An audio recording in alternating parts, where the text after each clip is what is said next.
السلام عليكم ورحمة الله وبركاته. إن الحمد لله نحمده ونستعينه ونستغفره ونعوذ بالله من شرور أنفسنا وسيئات أعمالنا. من يهده الله فلا مضل له ومن يضلل فلا هادي له، وأشهد أن لا إله إلا الله وحده لا شريك له، وأشهد أن محمدا عبد الله ورسوله. يا أيها الذين آمنوا اتقوا الله حق تقاته ولا تموتن إلا وأنتم مسلمون. يا أيها الناس اتقوا ربكم الذي خلقكم من نفس واحدة وخلق منها زوجها وبث منهما رجالا كثيرا ونساء، واتقوا الله الذي تساءلون به والأرحام، إن الله كان عليكم رقيبا. يا أيها الذين آمنوا اتقوا الله وقولوا قولا سديدا يصلح لكم أعمالكم ويغفر لكم ذنوبكم، ومن يطع الله ورسوله فقد فاز فوزا عظيما. أما بعد،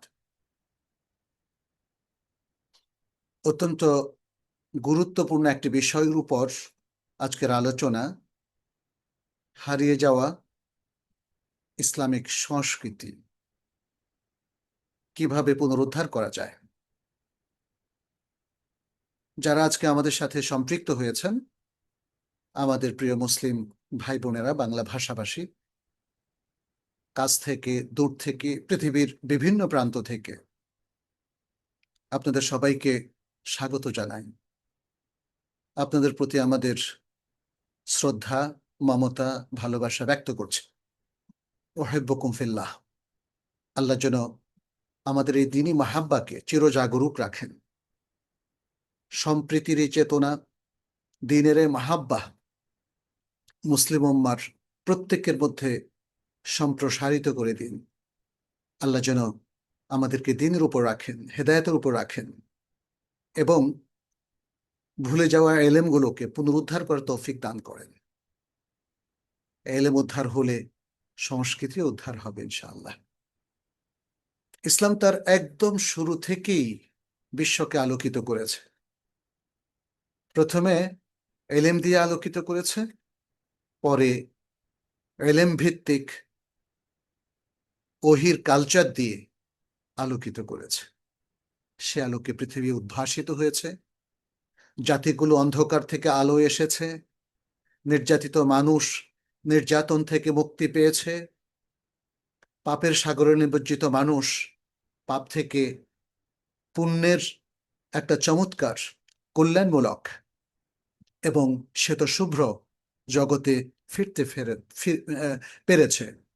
শিরক এবং কুফরি কিংবা বেদাতে যারা লিপ্ত ছিল, তারাও সেখান থেকে উদ্ধার পেয়ে ঈমান এবং বিশুদ্ধ আকীদার জগতে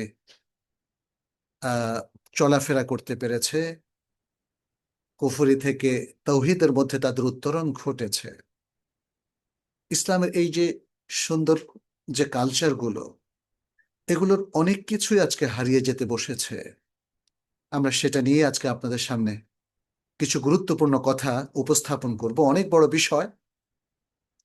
আমরা কিনোটের মতোই মূল পয়েন্টগুলো আপনাদেরকে ধরিয়ে দেব, আপনাদের ফোকাসে সেগুলোকে উপস্থাপন করব, যাতে করে আমরা উপলব্ধি করতে পারি কি ছিল আমাদের, কি থাকা উচিত ছিল, কি এখন আছে, আর কোন জিনিসগুলো আবারও প্রাণপণ চেষ্টা করে আমাদের পুনরুদ্ধার করা উচিত। সম্মানিত উপস্থিতি, সংস্কৃতি ও ইসলামী সংস্কৃতি নিয়ে কিছু কথা বলবো। আরবিতে বলা হয় আত-তাকাফা। আত-তাকাফা, সাকাফার দীর্ঘ বিশ্লেষণে আজকে আমরা সময় নষ্ট করব না। আমরা সাকাফার গুরুত্বপূর্ণ বেশ কিছু জিনিস নিয়ে আপনাকে আলোচনা করব, বা এর পরিচিতি তুলে ধরে ইসলামী সংস্কৃতির সঙ্গে আপনাদের সামনে উপস্থাপন করব। একটা জাতির বা একটা সমাজের সাকাফা বা সংস্কৃতি বলতে সাধারণত বোঝানো হয় সে সমাজের মানুষ যে বিশ্বাস, যে রীতিনীতি, জ্ঞান, গরিমা, মূল্যবোধ, আদব, আখলাক, এবং তাদের আচরণবিধি এক প্রজন্ম থেকে আরেক প্রজন্ম পর্যন্ত লালন করে, বহন করে নিয়ে যায়। এটাই হলো সংস্কৃতি। তাহলে সংস্কৃতির মধ্যে আমরা আহ, আহ, অনেক কিছুর উপস্থাপন দেখতে পাচ্ছি। ছোট্ট একটা বিষয়কে সংস্কৃতি বলা হয় না। একটা জাতির যত জ্ঞান, গরিমা, সভ্যতা, আচরণ, ভদ্রতা, বিনয় কিংবা উগ্রতা সবকিছুই কিন্তু তার সংস্কৃতির অংশ। একটা সমাজের মূল চালিকা শক্তি হলো তার সংস্কৃতি। মানুষ সংস্কৃতিকে আসলে অবহেলা করতে পারে না, ইগনোর করতে পারে না, উপেক্ষা করতে পারে না। সে সংস্কৃতির সন্তান। সংস্কৃতিকে সে সচেতনভাবে এবং অবচেতনভাবে সর্বাবস্থায় সে লালন করে।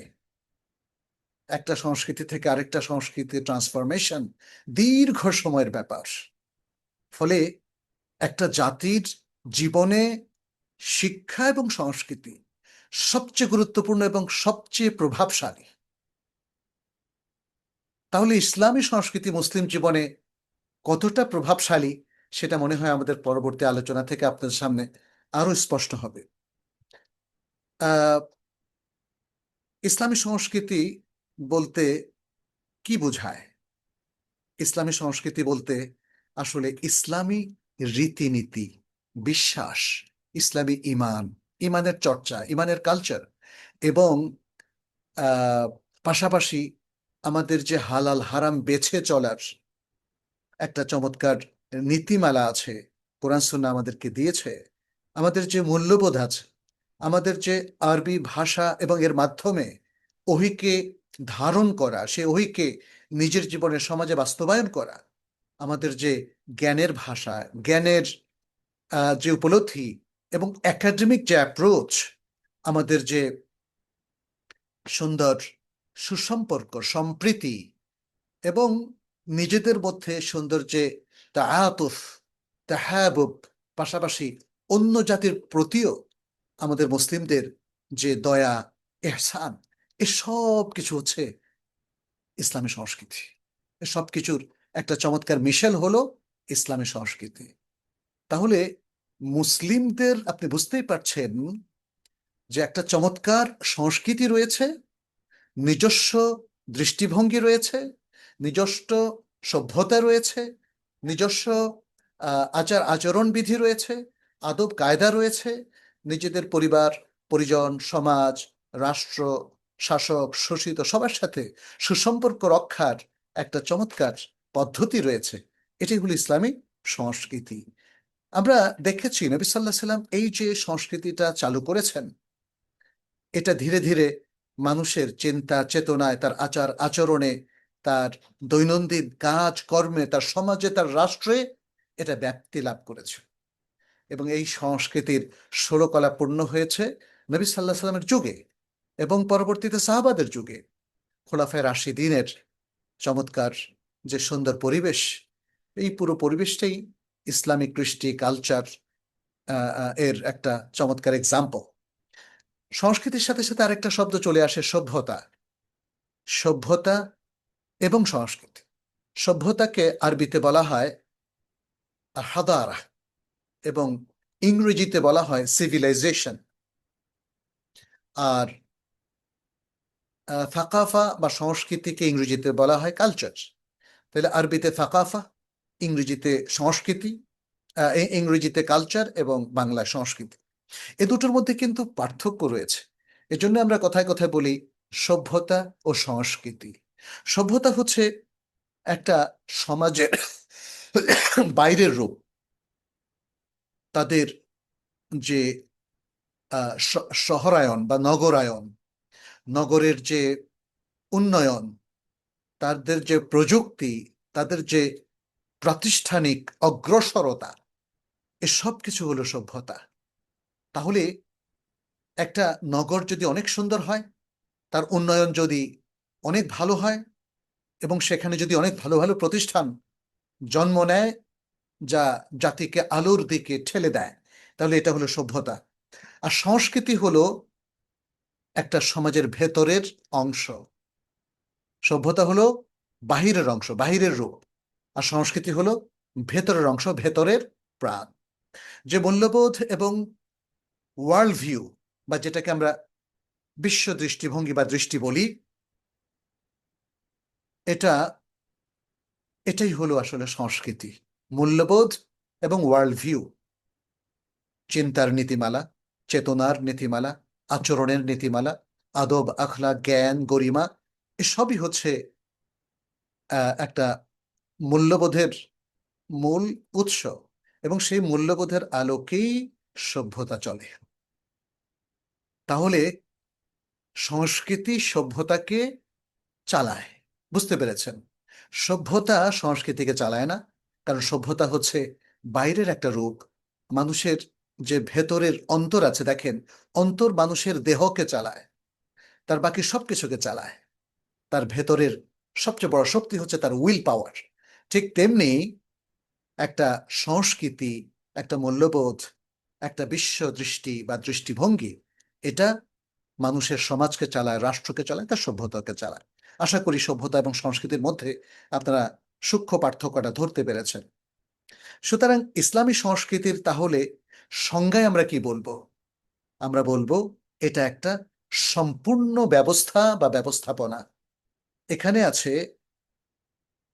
ইমান আকিদা, এখানে আছে অনুশাসন বা ফিক, এখানে আছে বিজ্ঞান, এখানে আছে নৈতিকতা, এখানে আছে শিল্প, সৌন্দর্য, কিংবা আচরণগত আরো যত ভদ্রতা, বিনয়, এসব কিছু নিয়েই হচ্ছে সংস্কৃতি। আর ইসলামী সংস্কৃতির কেন্দ্রবিন্দু হচ্ছে মূলত এলমুল ওয়াহি এবং ওয়াহি ভিত্তিক তাওহীদ। তাহলে এলমুল ওয়াহি থেকেই তো তাওহীদটা আমরা পেয়েছি, তাই না? এই এলেমটাই আমাদেরকে জানিয়েছে যে এক আল্লাহ থেকেই সবকিছু উৎসারিত। আল্লাহ এই মহাজগৎকে বলেছেন কুন, তখন ফায়াকুন, হয়ে গেছে। তাহলে তাওহীদ থেকে সবকিছু উৎসারিত। আর তাওহীদের এই জ্ঞানটা পেয়েছি আমরা ইলমুল ওয়াহি থেকে।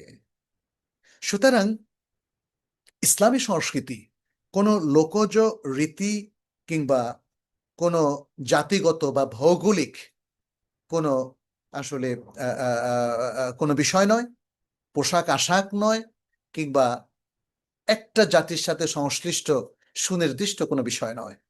এটা আন্তর্জাতিক, এটা বহুজাতিক, এটা সার্বজনীন।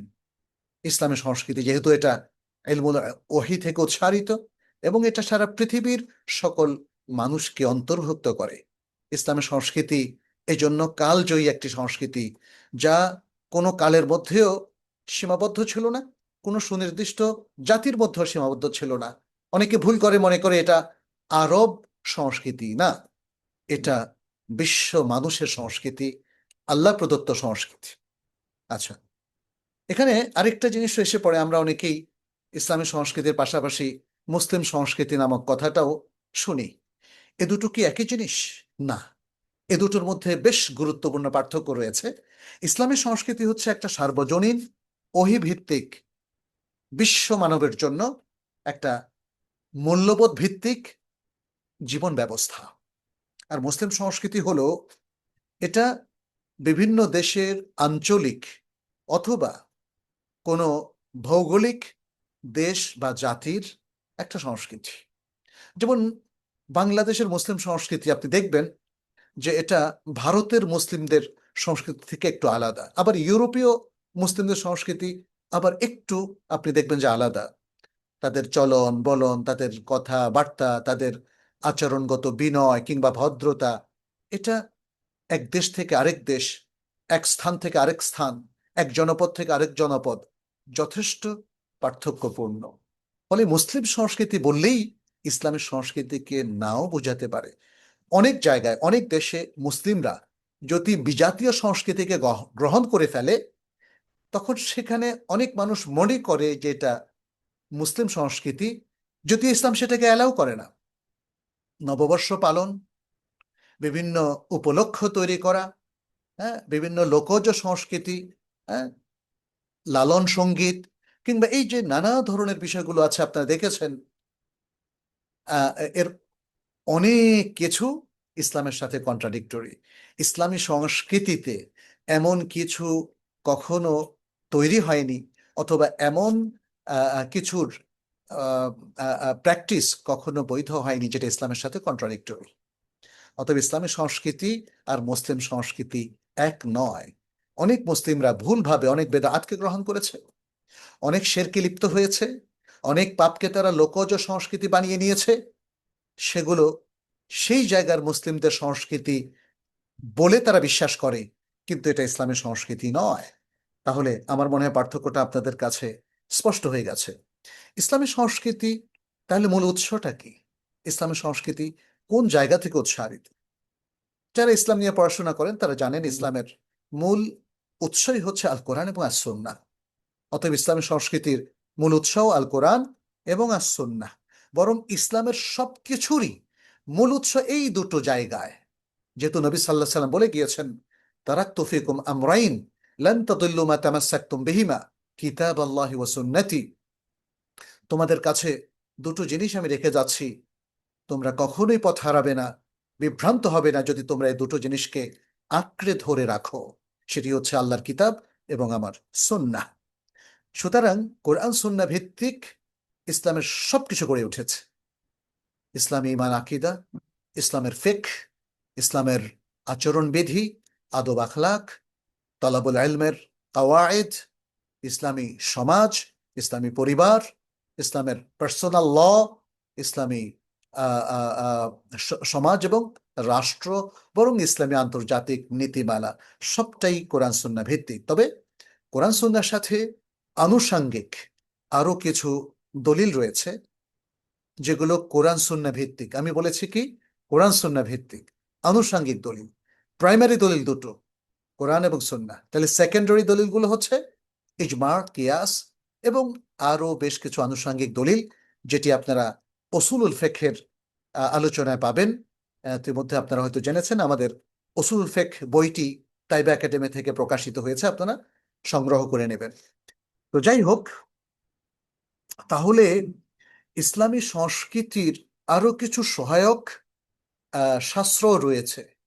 আমি উৎস বলবো না, বাট সহায়ক শাস্ত্র কি সেটা? ইসলামের গৌরবোজ্জ্বল ইতিহাস, ইসলামী সভ্যতার চমৎকার ইতিহাস।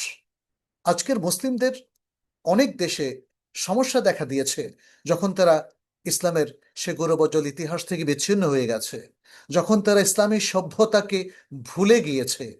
কারণ আজকের আধুনিক যুগের মুসলিমরা যদি তারা ইউরোপিয়ান সভ্যতাকে গ্রহণ করে ফেলে, কিংবা তথাকথিত অন্য জাতির অন্য ধর্মের সভ্যতাকে লালন করে, তাহলে তারা ইসলামী সভ্যতা থেকে বিচ্ছিন্ন হয়ে যায়। অতএব আজকে কোরআন সুন্নাহ একে যেমন ধরতে হবে, তেমনি আমাদের সালাফে সালেহীন যারা আছেন, যাদের শিরোভাগেই আছেন সাহাবাতু রাসূলিল্লাহ সাল্লাল্লাহু আলাইহি সাল্লাম রিদওয়ানুল্লাহি আলাইহিম আজমাইন, সাহাবায়ে কেরাম, আসহাবুন নবী সাল্লাল্লাহু আলাইহি সাল্লাম, তারা এবং তাদের যোগ্য উত্তরসূরি তাবেঈন, তাদের যে মানহাজ, তাদের যে নীতিমালা, তাদের যে আকীদা, তাদের যে সংস্কৃতি, তাদের যে কালচার, তাদের যে ব্যবহারিক এবং আচরণ বিধি, তা থেকে বিচ্ছিন্ন হওয়ার কোনো সুযোগ নেই। এটা আমাদের বিশাল একটা সহায়ক বিষয়। এই জন্যই আমাদের ওলামায়ে কেরাম সবসময় বলেন, কোরআন সুন্নাহ এবং অন্যান্য সকল দলিলের জ্ঞানকে ক্রস করতে হবে সালাফে সালেহিনের বুঝের আলোকে, তাদের চিন্তা চেতনা এবং তাদের যে গভীর জ্ঞান, তার আলোকে। ইসলামী সংস্কৃতির পরিধি কতটুকু আলোচনা থেকে আপনারা বুঝতে পেরেছেন। ইসলামের পরিধি যত বিশাল, ইসলামী সংস্কৃতির পরিধিও ততটাই বিশাল। ইসলাম আমাদের জীবনের প্রত্যেকটা সেক্টর, প্রত্যেকটা সেগমেন্টকে অন্তর্ভুক্ত করে। কারণ জীবনের প্রত্যেকটা বিষয়ই আল্লাহ সুবহানাহু ওয়া তাআলার পক্ষ থেকে একটা একটা রুলিং রয়েছে, একটা নির্দেশনা রয়েছে, একটা একটা হুকুম রয়েছে। তাহলে বোঝাই যাচ্ছে আপনি জীবনের যে সেক্টরেই কথা বলেন না কেন, সেখানে যেহেতু আল্লাহ সুবহানাহু ওয়া তাআলার পক্ষ থেকে একটা হুকুম রয়েছে, আর সেই হুকুমের চর্চা করাটাই তো কালচার।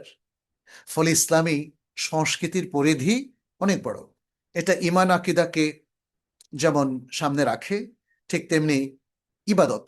ইবাদত আমাদের ইসলামী সংস্কৃতির মহান বিষয়। যারা ইবাদতের চর্চা করে না তারা ইসলামের সংস্কৃতির চর্চা করে না। পাঁচ ওয়াক্ত সালাত আমাদের ইসলামের সংস্কৃতির অন্যতম অনুষঙ্গ। রমাদানের সিয়াম আমাদের ইসলামের সংস্কৃতির অত্যন্ত গুরুত্বপূর্ণ অধ্যায়। কোরবানি করা, হজ করা, ওমরা করা এবং আরো যে সকল ইবাদত রয়েছে সব কিছু ইসলামের সংস্কৃতির গুরুত্বপূর্ণ অংশ। আরো রয়েছে আমাদের মুআমালাত। আমাদের মুআমালাতের প্রত্যেকটা ক্ষেত্রে শরিয়ার একটা রুলিং রয়েছে, হয় সেটা হালাল নয় সেটা হারাম।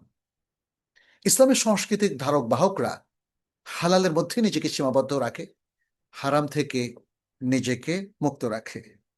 তাহলে আমরা দেখতে পাচ্ছি আমাদের এই সংস্কৃতির মধ্যে রয়েছে ঈমান, আকীদা, ইবাদত এবং মুআমালাতের হালাল হারাম, আখলাক বা নৈতিকতা।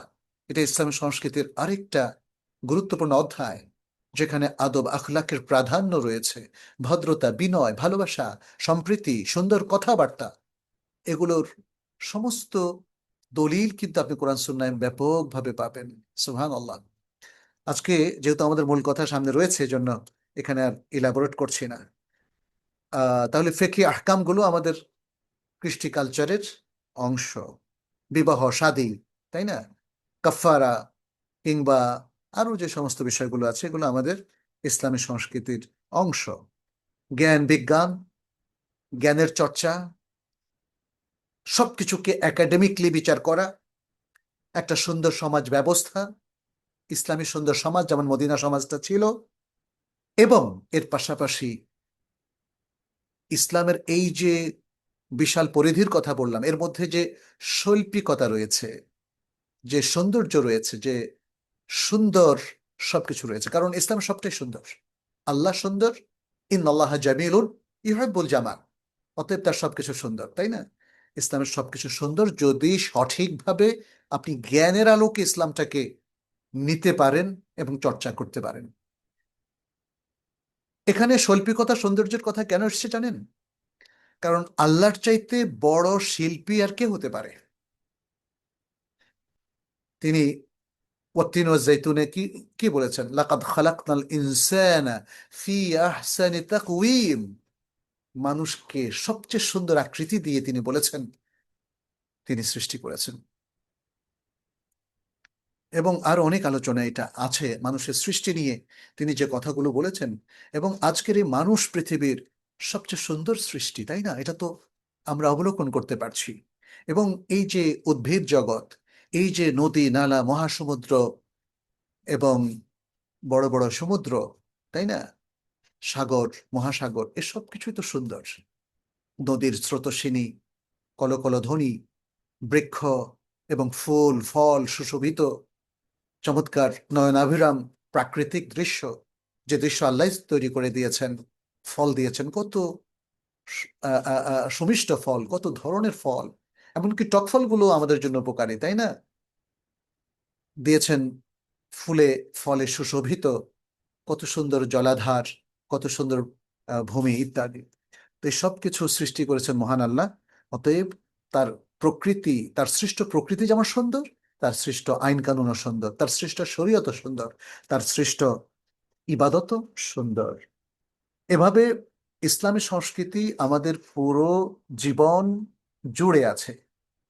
ফলে ইসলাম যেমন পুরো একটি জীবন ব্যবস্থা, ইসলামের সংস্কৃতিও আমাদের পুরো জীবন জুড়ে আছে। এটা শুধুমাত্র কিছু রিচুয়াল ভিত্তিক নয়। ইসলামটাকে যারা খুবই সংকীর্ণ দৃষ্টিতে দেখছেন তারা ভুল করছেন। ইসলামের পরিধি আমাদের জীবনের মতোই মহাব্যাপ্ত, বরং এই বিয়ন্ড দিস লাইফ এটা আরো বেশি ব্যাপ্ত। কারণ ইসলাম পরকালকেও অন্তর্ভুক্ত করে। এই জন্যই তো ইসলাম আমাদেরকে পরকালের প্রস্তুতির জন্য বলেছে। আচ্ছা, তাহলে ইসলামী সংস্কৃতির অংশগুলো আরেকবার বলি। সেটি হচ্ছে ঈমান, আকীদা। ঈমান আকীদার মৌলিক অংশ হচ্ছে তাওহীদ। তাওহীদ নিয়ে আমরা আরো অনেক আলোচনা আগে করেছি, আজকে কিছু হাইলাইটস দিয়েছি। তারপরে ইসলামী সংস্কৃতির অংশ হচ্ছে ইলমুল ওয়াহি, ওহির জ্ঞান, আল কোরআন এবং আস সুন্নাহ। ইসলামী সংস্কৃতির আরো অংশ হচ্ছে আহ ইবাদত। যত প্রকার ইবাদত আছে, আমাদের অন্তরের ইবাদত, আমাদের শরীরের অঙ্গ প্রত্যঙ্গের ইবাদত, আমাদের চিন্তা এবং কালবের ইবাদত, আমাদের অর্থ বা সম্পত্তির ইবাদত, এসব কিছু ইসলামের সংস্কৃতির অংশ। ফলে দেখেন, জাকাত দেওয়া আমাদের সংস্কৃতি। মানুষ যখন বিপদে পড়ে তখন তাদেরকে সাহায্য করা আমাদের সংস্কৃতি। সাদাকা করা আমাদের সংস্কৃতি। ওয়াকফ করা আমাদের সংস্কৃতি। এবং সাদাকা ওয়াকফ এর মধ্য দিয়ে বিশাল সংখ্যক মানব উপকৃত হয়ে থাকে। একটা কল্যাণ রাষ্ট্রের এগুলো হচ্ছে ভিত্তি। এভাবে ইবাদত এবং অন্যান্য সকল পার্সোনাল ইবাদত, আর্থিক ইবাদত কিংবা যৌগিক ইবাদত, এসব কিছু আমাদের সংস্কৃতির অংশ। আখলাক আমাদের সংস্কৃতির অংশ, আদব আমাদের সংস্কৃতির অংশ। আহ আইন কানুন এবং আইনের প্রয়োগ আমাদের সংস্কৃতির অংশ। সমাজের মধ্যে পারস্পরিক সম্প্রীতি, ভালোবাসা, এটা আমাদের সমাজের অংশ। বিদ্বেষ, হানাহানি, এটা কিন্তু সমাজের অংশ নয়, যদিও সেটা আজকে অনেকেই ফলো করছেন, অনেকেই সমাজকে বিদ্বেষমুখী করে ফেলছেন, যেটা ইসলামের সংস্কৃতির সাথে সঙ্গতিপূর্ণ নয়। ইসলামী আদব এবং আখলাক, এটা ইসলামের একটা মহান সৌন্দর্য, ইমানের আচরণগত একটা বহিঃপ্রকাশ। এটা কিন্তু আজকে আমাদের মধ্যে প্রায় হারিয়ে যেতে বসেছে। আদব কেবল সামাজিক ভদ্রতা নয়। আপনাকে বললেন, ভাই আপনি কেমন আছেন, সুন্দর করে বললাম, আপনার মনটা জড়িয়ে গেল না? আরো কিছু লাগবে, কারণ আপনাকে শুধু কথা দিয়ে জোড়ালে তো হবে না। আমার মন থেকে আপনার প্রতি আমার একটা ভালোবাসা থাকতে হবে। আপনার বিপদে আমাকে ঝাঁপিয়ে পড়তে হবে, আমার বিপদে আপনাকে ঝাঁপিয়ে পড়তে হবে। আর এটা আসবে ইমান থেকে, এটা আসবে ইমান থেকে। ইসলামী সভ্যতায় আদবের বিশাল ভূমিকা রয়েছে। ইসলামী সভ্যতা বিকশিত হয়েছেই এ আদব দিয়ে, যেটা ইসলামী সংস্কৃতির একটা অত্যন্ত গুরুত্বপূর্ণ অংশ। আমরা ইসলামকে যখন পরিপালন করি তখন সেখানে আদবের উপস্থিতিটা জরুরি। আদব লেহাব যেটাকে আমরা বলি, সুন্দর আচরণ, আদব কায়দা মেনে চলা ইত্যাদি, এটা খুব জরুরি। কারণ ইসলাম শুধু তথ্যভিত্তিক ধর্ম না। আমি ফটাফট কিছু রিচুয়াল পালন করলাম কারণ এগুলো ফরজ, নামাজ পড়লাম, এরপরে আর ইসলামী আচরণ আমাদের মধ্যে নেই, এটা কিন্তু সঙ্গত নয়। হারিয়ে গেছে অনেকগুলো আদব। আমরা ভালোবাসতে ভুলে গেছি, স্নেহ মমতা ভুলে গেছি, এবং সেই জায়গায় আজকে একটা ভয়ঙ্কর জিঘাংসা এই সমাজে তৈরি হয়েছে এই আদব আখলাক না থাকার কারণে। মানুষ মানুষকে গলা কেটে হত্যা করে ফেলে, মানুষ মানুষকে গুম করে ফেলে, মানুষ মানুষকে হত্যা করে সাগরে ডুবিয়ে দেয়, নদীতে ডুবিয়ে দেয়, পুকুরে ডুবিয়ে দেয়। কি ভয়ঙ্কর নৃশংসতা! ছোট্ট শিশুকে ধর্ষণ করে, কি ভয়ঙ্কর! পশুও তো এমন করে না, তাই না? তাইলে কোথায় গেল আমাদের সে আদব আখলাক? আমাদের আদবটা ফিরিয়ে আনতে হবে। ব্যক্তি থেকে সমাজে ইসলামী আদবের বিস্তার ঘটে। ইসলামী আদবটা শুধু ব্যক্তির মধ্যে সীমাবদ্ধ নয়, পুরো সমাজ ইসলামী আদবের এই বিষয়গুলো মেনে চলে। হ্যাঁ, সেটা আমাদের কাজকে খেয়াল রাখতে হবে। আমরা আরেকটা জিনিস দেখি, আল হায়া বা লজ্জা। লজ্জা একটা ভূষণ, কিন্তু লজ্জা আমরা বলি নারীর ভূষণ, আসলে এটা নারী পুরুষ উভয়ের প্রয়োজন। ইসলাম শুধু বলেনি যে নারীরাই শুধু লজ্জা পাবে আর অন্যরা লজ্জা পাবে না, অন্যরা বেহায়া হয়ে যাবে, তাই না? এই যে হায়া বললাম, যার হায়া বা লজ্জা নাই তাকে বলা হয় বেহায়া। এটা হয়ে গেছে বাংলা ভাষা একটা গালি, তাই না? আমরা এ কথা বলে রেগে যাই, কিন্তু আহ শব্দটা অতটা ভয়ঙ্কর নয়। যার লজ্জা নাই তাকে বাংলায় বলা হয় বেহায়া। এটা আসলে উর্দু শব্দ।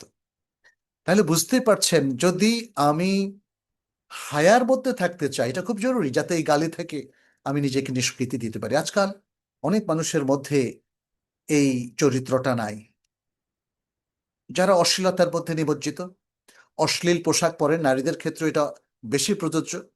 আজকের নারীরা নিজেদেরকে অনেক বেশি সৌন্দর্য আছে বলে প্রমাণ করার জন্যে বা সুন্দরী প্রমাণ করার জন্য তারা কিন্তু নিজেদের পর্দা পরিত্যাগ করেছে, নিজেদের সৌন্দর্যকে মানুষের সামনে তুলে ধরছে, যেটা হায়ার সাথে সঙ্গতিপূর্ণ নয়।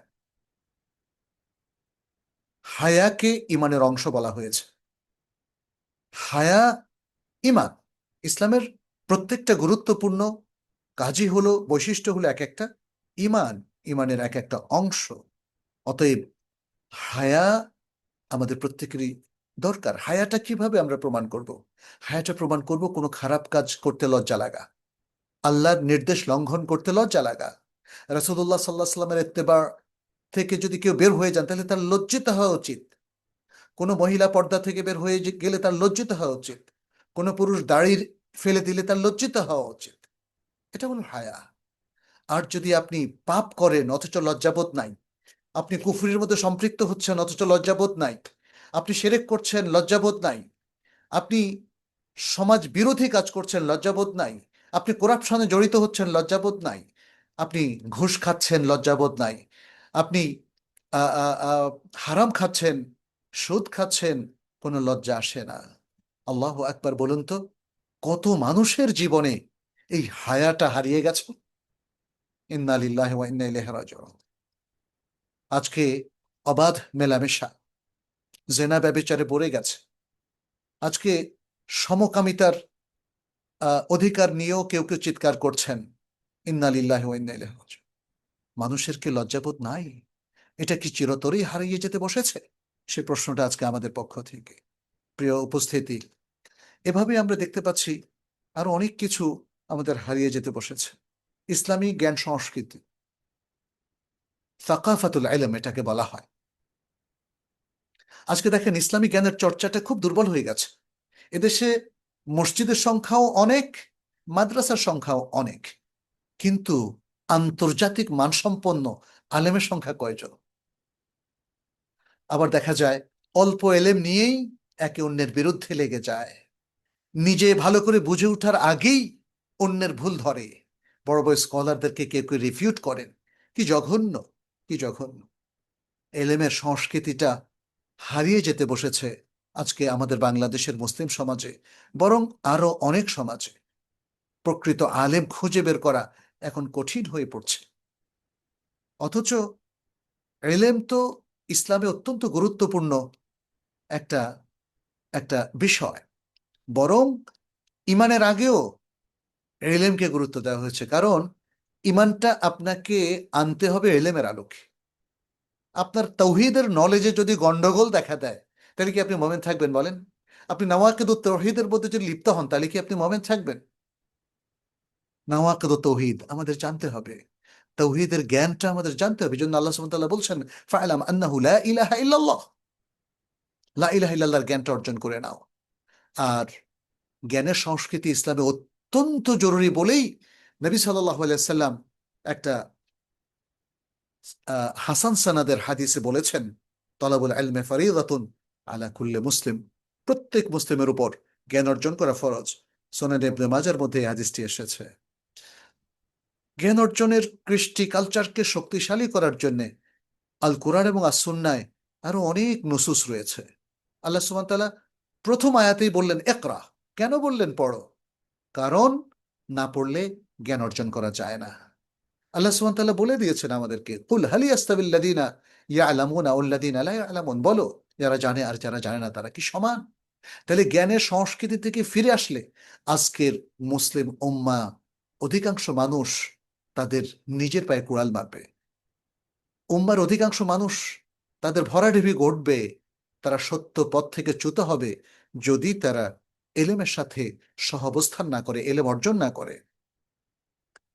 আলেম এবং এলেম এদের ব্যাপারে একটা বড় হাদিসে নবী সাল্লাল্লাহু আলাইহি ওয়াসাল্লাম অনেক গুরুত্বপূর্ণ বক্তব্য রেখেছেন। তিনি হাদিসটি তে বলেছেন, মান সালাকা তারিকান ইয়ালতামিসু ফিহি ইলমান সাহহালাল্লাহু লাহু তারিকান ইলাল জান্নাহ। এবং এখানে তিনি বলেছেন, ওয়া ইন্নাল মালাইকাতা লা তাদাউ আজনিহাতাহা রিদান লিতালিবিল ইলম। এখানে তিনি আরো বলেছেন যে, ওয়া ইন্নাল আলিমা يستغفر له من في السماوات ومن في الأرض حتى الحيتان في جوف الماء।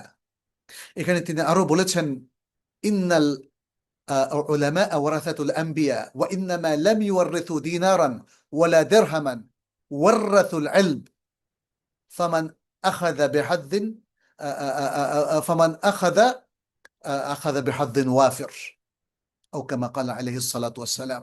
খুবই চমৎকার জ্ঞানের কথা তিনি বলেছেন। এই যে এতগুলো কথা বললেন, যে ইভেন ফেরেশতারা এসে তাকে অভ্যর্থনা জানায় যে জ্ঞান অনুসন্ধান করে। আলেম ব্যক্তির জন্য, যে জ্ঞান অনুসন্ধান করে আলেম হয়েছে, তার জন্য আসমান এবং জমিনের সকল সৃষ্টি, এমনকি মাছ পর্যন্ত তার জন্য দোয়া করে। আর নবী সাল্লাহ সাল্লাম বলেছেন, আলেমরা হলো আম্বিয়াদের ওয়ারিস, নবীদের ওয়ারিস। এভাবেই জ্ঞান সংস্কৃতি ইসলামে প্রতিষ্ঠা লাভ করেছে। ফলে আমরা যুগ যুগে দেখেছি আমাদের ওলামাই কেরাম, ইভেন আমাদের রাষ্ট্রনায়করাও ইসলামের একদম শুরু থেকে তারা জ্ঞানী গুণী ছিলেন। ইমাম, মানে তারা ইমাম ছিলেন ইলমের মধ্যে। আমরা চার খলিফাকে দেখি, তারা তারা কি বিশাল জ্ঞানের অধিকারী ছিলেন। পরবর্তী খলিফাদেরকেও দেখি তারা, তাই না? একটা সময় ধীরে ধীরে মুসলিম বিশ্বে বিচ্যুতি এসেছে, জ্ঞান সংস্কৃতি থেকে তারা সরে পড়েছে। এটা শুধু আলেমদের মধ্যে সীমাবদ্ধ করে দিয়েছে কিছু ওলামাই কেরামের মধ্যে, যেটা আমাদের মধ্যে পরবর্তীতে আজকে জ্ঞান সংস্কৃতিকে দুর্বল করে দিয়েছে। আজকে দেখবেন আমাদের সাধারণ জনতা, সাধারণ শিক্ষিত মুসলিম ভাই বোনেরা, তারা দ্বীনের জরুরি জ্ঞানগুলো জানেন না, অথচ সেটা জানা প্রয়োজন। যাতে জানতে পারেন সেজন্য বেশ কিছু মানুষ কাজ করছে, আমরাও কাজ করছি, আমাদের তাইবা একাডেমি কাজ করছে। আমরা আপনাদের জন্য তাইবা একাডেমির ডিপ্লোমা ইন ইসলামিক স্টাডিজ নিয়ে এসেছি, diploma in Arabic language, Talimul Quran, advance Talimul Quran, যাতে করে মানুষ জ্ঞানের সংস্কৃতিটাকে আবার পুনরুদ্ধার করতে পারে। এতে আপনাদের আমাদের সবারই সম্পৃক্ত হওয়া প্রয়োজন। আমরা জ্ঞানের সংস্কৃতির মধ্যে দেখি, সে অতীত কাল থেকে দেখেন তাফসীরের চর্চা।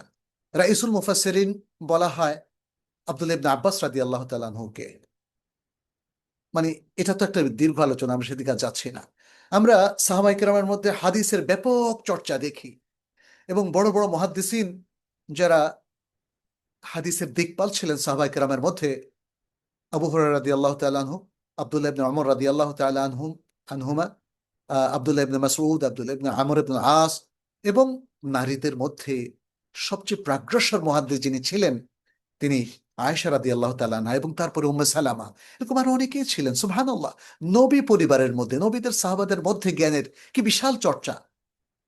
তেব্বে নববী আপনারা জানেন, তেব্বে নববী এটা কার কাছ থেকে আসছে? নবী সাল্লাল্লাহু আলাইহি ওয়াসাল্লামের কাছ থেকে। তিনি ইভেন মেডিকেল সায়েন্সের প্রতি গুরুত্ব দিয়েছেন। মানুষের স্বাস্থ্য, স্বাস্থ্যবিধি, সুষম খাদ্য, এগুলো নিয়ে কথা বলেছেন। তিব্বে নববী নিয়ে কারা নবী সাল্লাল্লাহু আলাইহি ওয়াসাল্লাম থেকে ইলম নিয়েছিলেন? সাহাবায়ে কেরাম, তাদের থেকে তাবেঈন, তাদের থেকে তাবউত তাবেঈন। এভাবে আমরা দেখছি শুধু দ্বীনের ইলম নয়, বরং দুনিয়ার প্রয়োজনীয় সকল ইলমের চর্চা, এটা ইসলামের সংস্কৃতির একটা অনিবার্য অংশ ছিল, এবং আজও সেটা আছে। আমরা ভুলে গিয়েছি। আমাদের এখানে আহ আহ, আখলাক, আচরণ ভিত্তির উপরও অনেক সুন্দর সুন্দর বই আছে, তাই না? আল আদাবুল মুফরাদ আপনারা জানেন, ইমাম বুখারীর, কি চমৎকার সংকলন। পরবর্তীতে এগুলোর উপর আরো অনেক লেখা হয়েছে। তারপরে শরিয়া নিয়ে, ফিকহ নিয়ে, উসুলুল ফিকহ নিয়ে, যেটা সোর্স ম্যাথোডলজি অফ ইসলামিক শরিয়া, এগুলো নিয়ে মূলধারার ওলামায়ে কেরামও আলোচনা করেছেন। এটা ঠিক যে ইসলামী জ্ঞানের চর্চায় একটা সময় কারো কারো বিচ্যুতি এসছে, মূলধারা আলেমদের বিচ্যুতি আসে নাই। যারা বিভিন্ন মানব রচিত মতবাদের সংস্পর্শে চলে গেছেন, তাদের ফিলসফি, দর্শন, গ্রিক দর্শন, রোমান দর্শন, ভারতীয় দর্শন, এরকম মানব রচিত জ্ঞানের কাছে যারা গিয়েছেন, তারা কিন্তু ইসলামী জ্ঞান থেকে ডিটাচড হয়ে গেছেন। তো অনেক এটা কিন্তু আপনাদের বুঝতে হবে। আমরা এই কথাগুলো বলার পরে অনেকেই একটু রিয়াক্ট করেন যে আপনি দর্শনকে কেন খারাপ বলছেন।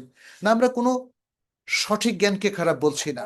জ্ঞানের মূল উদ্দেশ্যই হচ্ছে মানুষ জ্ঞানের কাছে চলে আসবে, সত্যিকার জ্ঞানকে এক্সপ্লোর করবে, সত্যকে এক্সপ্লোর করবে, ভুল থেকে, বিভ্রান্তি থেকে, বিচ্যুতি থেকে এবং অন্যায় থেকে সে নিজেকে, নিজের পরিবারকে, সমাজকে রক্ষা করবে।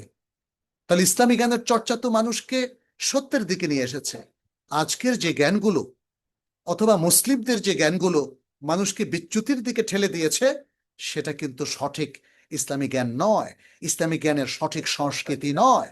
সেটাও আমাদেরকে মনে রাখতে হবে। ফলে ইসলামী জ্ঞানের সঠিক সংস্কৃতিকে পুনরুদ্ধার করতে হবে। আজকে যে জিনিসগুলো আজকে হারিয়ে গেছে, সুন্নাহর যে জিনিসগুলো হারিয়ে গেছে, কোরআনের যে নির্দেশনাগুলো সমাজ থেকে, রাষ্ট্র থেকে, আইনি ব্যবস্থাপনা থেকে আজকে হারিয়ে গেছে, উপেক্ষিত হচ্ছে, সেগুলোকে কিন্তু আমাদের পুনরুদ্ধার করতে হবে। আচ্ছা, এই যে পুনরুদ্ধার কথা বারবার বলছি, কেন? এটা কি আমাদের মানে একটা জিনিস চাপিয়ে দেওয়া জাতির উপরে? না ভাই, না প্রিয় বোনেরা। আমরা এই পুনরুদ্ধার কার্যক্রম এটাকে চালানোর জন্য আপনাদেরকে অনুপ্রাণিত করছি, আপনাদেরকে মোটিভেশন দিচ্ছি, কারণ ইসলামী সংস্কৃতি আবার করার বিশাল গুরুত্ব রয়েছে। প্রথম গুরুত্বটা কি? আমাদের আল হাওয়িয়া আল ইসলামিয়া, আমাদের যে মুসলিম জাতিসত্তার পরিচয়, সেটা তো আমরা হারিয়ে ফেলবো যদি ইসলামী সংস্কৃতি আমরা ধারণ না করি, ইসলামী জ্ঞানগুলো ধারণ না করি, ইসলামী কৃষ্টি কালচার এবং ইসলামী এই যে আদব আখলাকগুলো যদি ধারণ না করি, ইসলামী ইমান আকিদাগুলো যদি ধারণ না করি, তাহলে তো আমাদের জাতিসত্তা হারিয়ে যাবে, আমার মুসলিম সত্তা আর থাকবে না। আজকে দেখুন, একটু নিজেদের পর্যালোচনা করে দেখুন, আজকে বিভিন্ন মুসলিম দেশে মুসলিম জাতিসত্তা খুবই ঝুঁকির মুখে, কারণ ইসলামী কালচারটাকে তারা সঠিকভাবে ধারণ করছে না। তাদের কাউকে দেখবেন, তারা হয়তো, যারা ফ্রেঞ্চ কলোনি, ফ্রান্সকে তারা অনুসরণ করছে, ব্রিটিশ কলোনি, ব্রিটিশের ব্রিটিশের মানসিক দাসে পরিণত হয়েছে। আজকের এই বর্তমান বিশ্বের যারা মডেল, তাদের কৃষ্টি কালচারটা আমাদের উপর ধেয়ে আসছে, চেপে আসছে প্রচার মাধ্যমে, ফলে জাতিসত্তা আজকে ভয়ানক ঝুঁকির মুখে, মুসলিম জাতিসত্তা। দ্বিতীয় হচ্ছে, ইসলামী সংস্কৃতি জানা, বোঝা, ধারণ করা এবং এটা প্রতিষ্ঠা করা খুবই জরুরি, কারণ আমরা অন্য জাতির, অন্য ধর্মীয় লোকদের তাসাব্বুহ, অনুকরণ থেকে নিজেদেরকে বাঁচিয়ে রাখতে চাই। একটা জাতি তার স্বাতন্ত্র্য হারিয়ে ফেলে যদি নিজেদের কৃষ্টি কালচারকে তারা পরিত্যাগ করে এবং অন্য জাতির কৃষ্টি কালচারকে তারা ধারণ করে। এই জন্য নবী সাল্লাহ সাল্লাম বহু আগেই আমাদেরকে সতর্ক করেছেন। হাদিসটি আবু দাউদের মধ্যে এসেছে, আব্দুল্লাহ ইবনে ওমর রাদিয়াল্লাহু তাআলা আনহু থেকে বর্ণিত। নবী সাল্লাল্লাহু আলাইহি ওয়াসাল্লাম বলেছেন, মান তাশাব্বাহা বিকাউমিন ফাহুয়া মিনহুম, যে অন্য কোনো জাতির সাদৃশ্য গ্রহণ করে সে তাদেরই একজন বলে গণ্য হবে। কি ভয়াবহ কথা! আপনি যদি খ্রিস্টানদের অনুসরণ করেন, তাহলে খ্রিস্টানদের অন্তর্ভুক্ত হয়ে যাবেন, তাদের কৃষ্টি কালচারকে যদি ধারণ করেন। আপনি যদি হিন্দুদের কৃষ্টি কালচারকে ধারণ করেন, তাহলে তো আপনি তাদেরই একজন হয়ে যাবেন। আপনি যদি ইহুদি ধর্ম কিংবা আরো অন্য যেসব মানব রচিত ধর্ম রয়েছে, কিংবা আসমান থেকে নাজিল করা ধর্ম কিন্তু বিকৃত হয়ে গেছে, কারণ আজকে তো ইসলাম ছাড়া আর কোনো কিছুই তার সঠিক ফরম্যাটে নাই, তাহলে আপনি তাদের অন্তর্ভুক্ত হয়ে যাবেন। এই হাদিসের স্পষ্ট বক্তব্য হচ্ছে সেটি।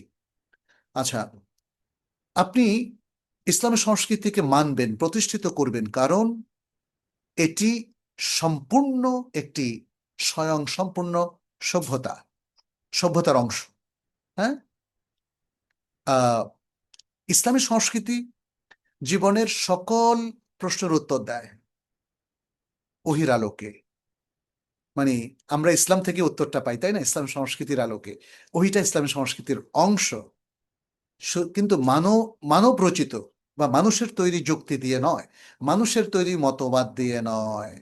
ফলে এটা হয়ে গেছে আধুনিক যত বিকল্প সংস্কৃতি রয়েছে, তার মধ্য থেকে একটা আলাদা স্বয়ংসম্পূর্ণ সংস্কৃতি, যেটা মুসলিমদের এটা নিজস্ব সম্পদ, আল্লাহর দেওয়া একটা সম্পদ, এবং এই সম্পত্তি দিয়েই সে তার সভ্যতাকে একটা বিশাল উচ্চতায় নিয়ে যেতে পারে।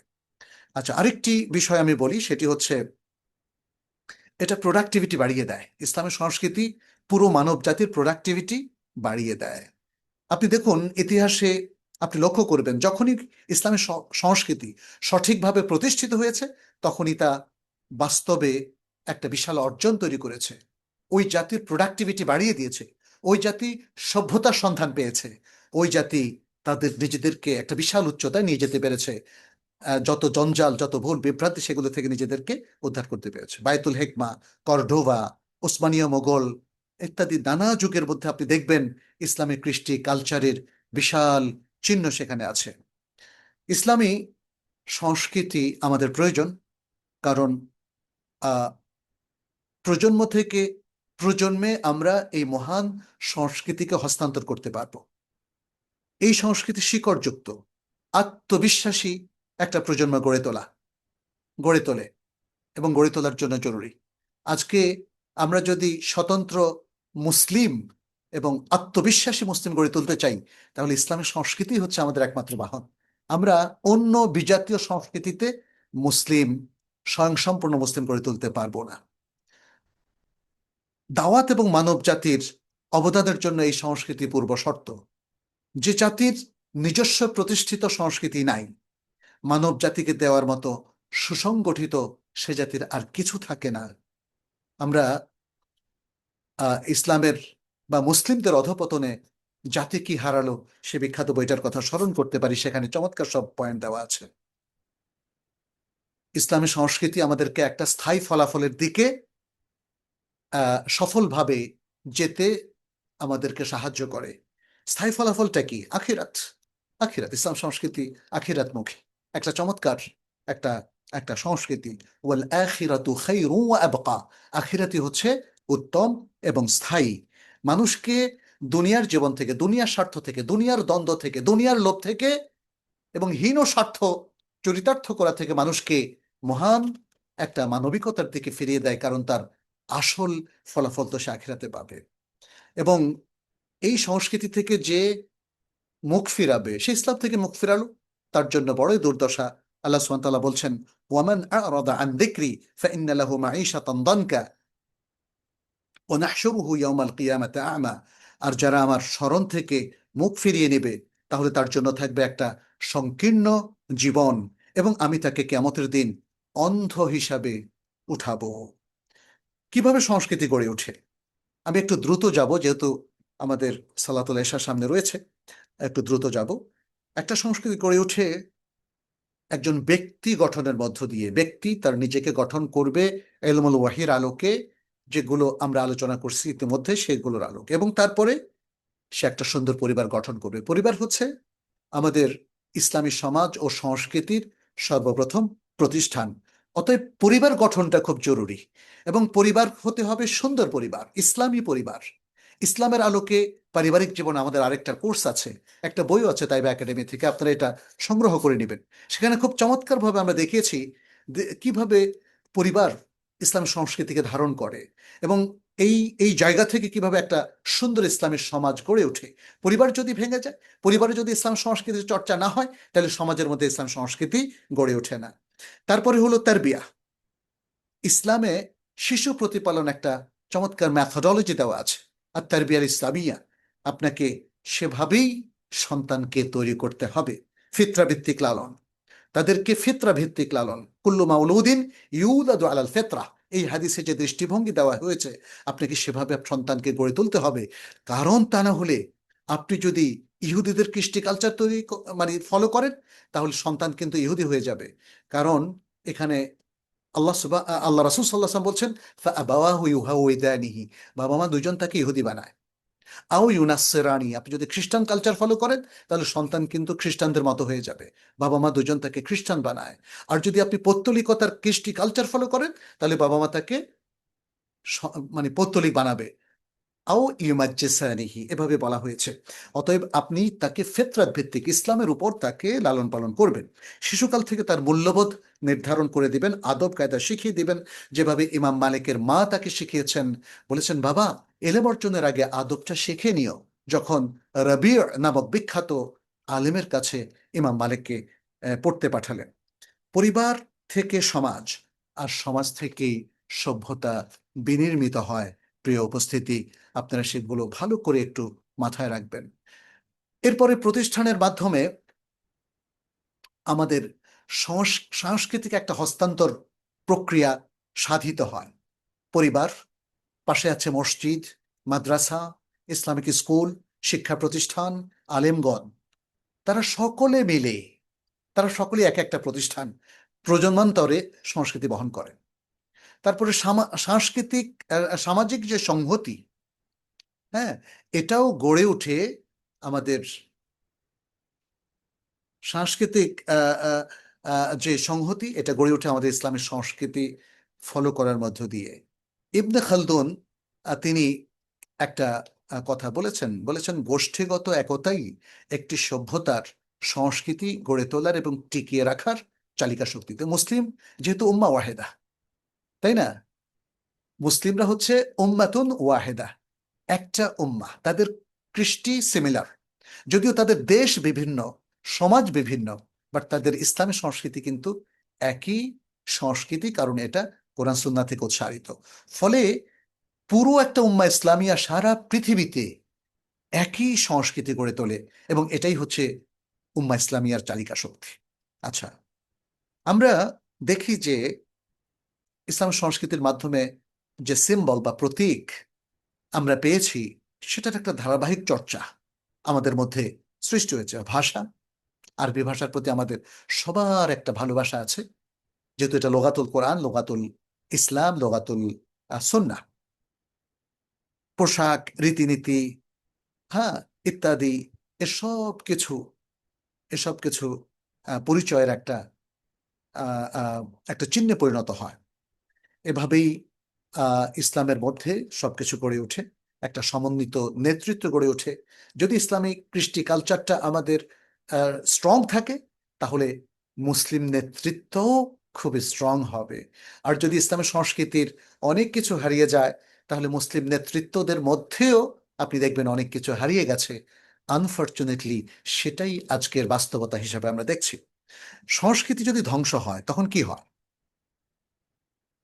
মানে আমাদের ইসলামী সংস্কৃতি ধ্বংস হয়ে গেলে মুসলিম উম্মার জীবনে কি ঘটবে? এক নম্বর ঘটবে পরিচয় সংকট। মাথা আর থাকবে না, সেটা লেজে পরিণত হবে। নিজেকে অন্যের তৈরি কাঠামো দিয়ে তখন সে সংজ্ঞায়িত করতে বাধ্য হবে। মুসলিম আর মুসলিম থাকবে না, তার পোশাকের কালচার পাল্টে যাবে। তাদের মেয়েরা পর্দা থেকে বের হয়ে যাবে, মেয়েরা অশ্লীল পোশাক পরবে, এবং অবাধ মেলামেশা শুরু হবে। সমাজে জেনা ব্যভিচার বেড়ে যাবে, নাইট ক্লাব, নোট ক্লাব, সাঁতার ক্লাব বেড়ে যাবে, এবং একসাথে লিভ টুগেদার কালচার চলে আসবে, বয়ফ্রেন্ড গার্লফ্রেন্ড কালচার চলে আসবে, সমকামিতার কালচার চলে আসবে। এখন কি অবস্থা আপনারাই ভাবুন। কতটা পরিচয় সংকটের মধ্য দিয়ে আমরা মুসলিমরা চলছি, একটু খেয়াল করুন। আচ্ছা, দ্বিতীয় যে ভয়ানক বিপদটা ঘটবে, সেটা হচ্ছে উম্মার বিভক্তি। অভিন্ন আকীদা আমাদেরকে ঐক্যবদ্ধ রাখে এবং আল্লাহর সেই নির্দেশটা মানতে সহযোগিতা করে, যেখানে তিনি বলছেন ওয়াতাসিমু বিহাবলিল্লাহি জামিআ ওয়া লা তাফাররাকু। কিন্তু যদি আমরা আল্লাহর রজ্জুকে, কোরআন সুন্নাহকে খুব দৃঢ়ভাবে আঁকড়ে ধরতে না পারি, তাহলে আমরা অভিন্ন থাকতে পারবো না। আমাদের মধ্যে নানা রকম বিদ্বেষ চালু হয়ে যাবে, একে অন্যের পিছনে লেগে যাব, শত্রুর চাইতে নিজেরাই নিজেদের মধ্যে অনেক বেশি বিভেদ এবং বিচ্ছিন্নতা তৈরি করে ফেলবো। আজকের বাস্তবতা মনে হয় সেদিকে ইঙ্গিত করে। প্রিয় উপস্থিতি, আমরা কি সংস্কৃতিকে ধরে রাখতে পারছি? না পারলে কিন্তু উম্মার বিভক্তি অতীতে হয়েছে, এখন আরো বেশি হচ্ছে, ভবিষ্যতে আরো কঠিন হবে। তৃতীয় যে পরিণাম আমাদেরকে ভোগ করতে হবে, সেটি হচ্ছে নৈতিক ও আত্মিক শূন্যতা। নৈতিক, দেখেন, আজকে আমাদের দেশে কিংবা আরো অনেক মুসলিম জনপদে নৈতিকতা একটা দুর্ভিক্ষের মুখোমুখি হয়েছে, চরম অধপতন দেখা দিয়েছে, তাই না? আর নৈতিকতার অধপতন দেখা দিলে আত্মা কিন্তু আর কাজ করে না, আত্মার ভালোবাসা থাকে না। এখন সন্তানেরা বাবা মাকে মেরে ফেলে, প্রহার করে, আবার বাবা মাও সন্তানদের প্রতি তাদের দায়িত্ব পালন করেন না। ভাই ভাইয়ের মধ্যে বিশাল শত্রুতা, তাই না? আচ্ছা, সভ্যতাগত নির্ভরতা, একটা অন্যের উপর নির্ভরশীলতা চলে আসে। মুসলিম উম্মাহ যদি মানব জাতির সমস্যার সমাধান আর না দিতে পারে, তাহলে অন্য জাতির উপর তার নির্ভরশীলতা তৈরি হবে, এবং অন্য জাতির মধ্যে সত্যের সাক্ষ্য আর সে দিতে পারবে না, কারণ তার মধ্যে ইসলামের সংস্কৃতির আর কোনো ভালো চিহ্ন, প্রভাবশালী চিহ্নগুলো এখন আর নাই। এরপরে পঞ্চম যে বিষয়টা, সেটি হচ্ছে বিশ্ব নেতৃত্ব হারানো। ইসলামের সংস্কৃতির ধারক বাহক যদি মুসলিমরা হতে না পারে, মুসলিম দেশগুলো হতে না পারে, মুসলিম জনপদ হতে না পারে, তাহলে বিশ্ব নেতৃত্ব তারা হারাবে। ষষ্ঠ যে বিষয়টি, সেটি হচ্ছে ব্যক্তি পর্যায়েও মানসিক একটা প্রভাব দেখা দিবে। পরিচয় নিয়ে বিভ্রান্তি। আপনি অনেক জায়গায় মুসলিম পরিচয় দিতে লজ্জাবোধ করবেন। বিশেষ করে আপনি যখন কুফার রাষ্ট্রগুলোতে যাবেন, আপনার মনে হবে আমি এখানে মুসলিম পরিচয় দিলে আমার আমার না জানি কি হয়।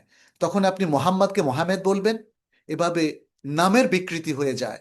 আমরা দেখি যে অনেকগুলো মুসলিম নাম ইউরোপ আমেরিকাতে গিয়ে একটা বিকৃতির শিকার হয়। এটা ব্যক্তি অনেক সময় নিজেই করে, কারণ তার তার মধ্যে সেই আত্মমর্যাদা বোধ নাই, সে হীনমন্যতায় ভোগে। সে ভাবে আমি মুসলিম পরিচয় দেব না, নামটাও পাল্টাবো, পোশাকও পাল্টাবো, কালচার পাল্টিয়ে ফেলবো। এটা হলো আসলে ব্যক্তি পর্যায়ে ভয়ঙ্কর নেগেটিভ বা নাবাচক মানসিক প্রভাব। এরপর আরেকটা হলো সংকীর্ণ জীবন, যেটা আমরা একটু আগে বললাম, ফাইন্না লাহু মাঈশাতান দনকা। আল্লাহ সুবহানাহু ওয়া তাআলা বলছেন তার নানা দিকে জীবন সংকীর্ণ হয়ে যাবে।